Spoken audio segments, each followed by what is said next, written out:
Okay, we're going to synthesize the sound of an explosion in water, and we're going to do it using multi-track software and pink noise. Okay, there are three components to the sound, basically. One is a thud, then there's a bunch of low-end sound that rumbles on out, and then there's the splash of the water. So first we'll put the 3 clips of pink noise into multi-track software, same clip on 3 tracks.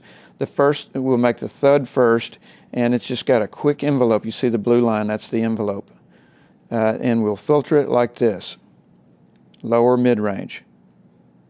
Then the second track will be the low end, and it's going to kind of develop. You see the blue line, it develops and then it tapers off.